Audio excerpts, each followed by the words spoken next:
Hello दोस्तों, welcome back to new video guys. मेरा नाम है गौरव और आज मैं आ चुका हूँ एक न्यू स्टोरी के ऊपर। आज की स्टोरी का नाम है ट्रेन की पटरी पर चुड़ैल।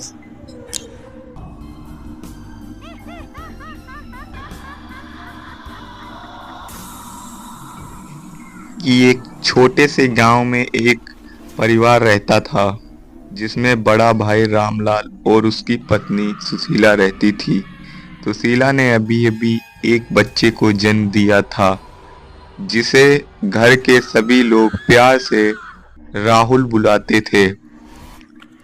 लाल के छोटे भाई का नाम दीपक, पत्नी का नाम कोमल था। उनके एक बेटा था जिसका नाम सूरज था। सभी लोग आपस में बड़े प्रेम से रहते थे, लेकिन जब से राहुल का जन्म हुआ तो सुशीला का स्वभाव बदल गया था। वह राहुल को बिल्कुल भी पसंद नहीं करती थी। एक दिन की बात है, रामलाल कोमल और बाकी के घर वालों को बुलाकर समझा रहा। मैं कुछ काम से गांव से बाहर जा रहा हूं। तुम अपना और राहुल का ध्यान रखना। बहुत थोड़ी ही दिनों में आ जाऊंगा।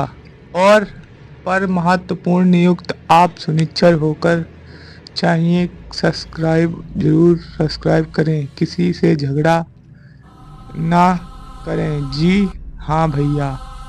अब बेफिक्र होकर पूरे परिवार से विदा लेकर चला जाता है। मेरी तो इस घर में कोई कदर ही नहीं।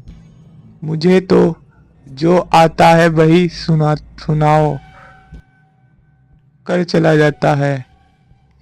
मुझे तो इस घर में मेरे बच्चे का हक चाहिए और कुछ ना कुछ और तुम्हारे बच्चे को मिल रहा है और चाहिए। कभी तुम्हारे बच्चे में कोई फर्क नहीं किया, तब भी तुम गलत समझ रही हो। यह रोती हुई अपने कमरे में चली जाती है। मैंने इन दोनों बच्चों ने फिर भी यह तो राहुल की वजह से रोने लगता है।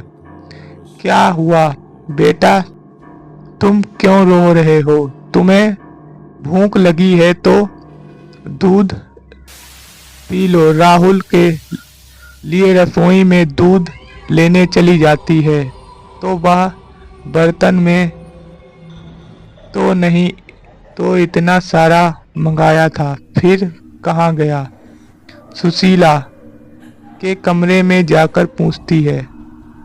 सुशीला, आज सुबह तो मैंने दूध मंगाया था, फिर दूध कहाँ गया? अब मुझे क्या पता। अब मुझ पर इल्जाम लगा रही हो? नहीं नहीं, बात तो मैं ऐसे ही पूछ रही थी। राहुल को भूख लगी है और रसोई में बिल्कुल भी दूध नहीं है। इतने में ही दीपक आ जाता है और वह दोनों की बात सुन रहा होता है बाबली, दूध को लेकर आता हूँ। दीपक बाजार से दूध लाकर कोमल को दे देता है। उधर राहुल को भी भूख से सुशीला कोमल के कमरे में जाकर देखती है। यही तो सही मौका है। अतिथि गहरी नींद में सो रही है और मैं राहुल को उठाकर यहाँ से ले जाती हूँ और किसी को कुछ पता भी नहीं चलेगा। सुशीला राहुल को उठाकर घर से बाहर दूर एक रेल की पटरी पर ले जाती है। लेकिन उसम, अब देखूं तुझे काल का कौन बचाता है। तेरे जीते जी मेरे बेटे का ज़्यादा नहीं मिलेगी, इसलिए तुझे मरना होगा। सुशीला राहुल को वहीं रेल की पटरी पर छोड़कर चली जाती है। उसे ऐसा करते हुए चुड़ैल देख रही होती है। तभी सामने से अचानक ट्रेन को आता देख चुड़ैल उस बच्चे बच्चे को बचा लेती है और बच्चे को बचा लेती है। कैसी औरत है जो इस बच्चे को यूं रेल की पटरियों पर छोड़कर जा रही है और क्यों? इसका तो पता लगाना पड़ेगा। फिर इस औरत ने इस बच्चे को रेल की पटरियों पर क्यों छोड़ा? चुड़ैल उस बच्चे को अपनी गोद में लेकर सुशीला के पीछे पीछे चलने लगते और दुश्मन को ऐसा महसूस होता है जैसे कोई उसका पीछा कर रहा हो। थोड़ी देर में सुनवाई होने वाली थी। इस इधर उधर सुशीला रास्तों में सोचती सोचती आ रही थी। इससे पहले कि कोई मुझे देख, मैं अपने कमरे में जा रही हूँ।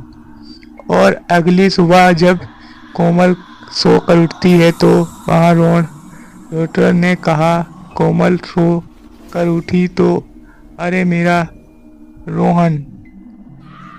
लुटेरों ने कहा कि रात को तो मेरे पास सो रही थी, फिर बस लगा कि मेरा बच्चा कौन ले जा सकता है। कोमल की आवाज़ सुनकर दीपक और सुशीला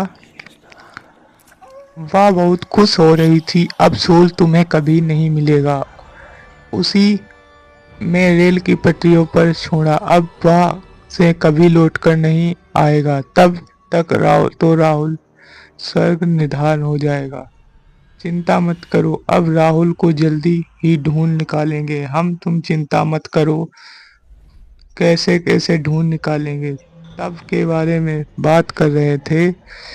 दूसरे गांव से लौटकर आ जाता है। तब रामलाल की आवाज़ सुनकर चुप हो जाते हैं और रंग उड़ा रहे हैं। और हम सब लोग इतने परेशान क्यों लग रहे हैं?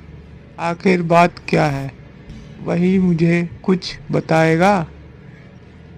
कोई भी कुछ नहीं बता रहा था। रोते हुए अपने पति को सारी बात बताती।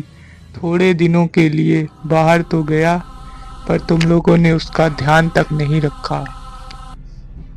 तभी लोग राहुल को ढूंढने के निकल ही रहे होते हैं कि दरवाजे पर एक औरत राहुल को अपनी गोद में लिए खड़ी हुई थी और बोले कि क्या ये बच्चा आपका है? खुश हुआ। बच्चे को देखकर बोली, राहुल अपने बच्चे को मेरा ही बच्चा था कि सुशीला। अरे ये बच कैसे गया? इसको तो मैंने ट्रेन की पटरियों पर रखा था।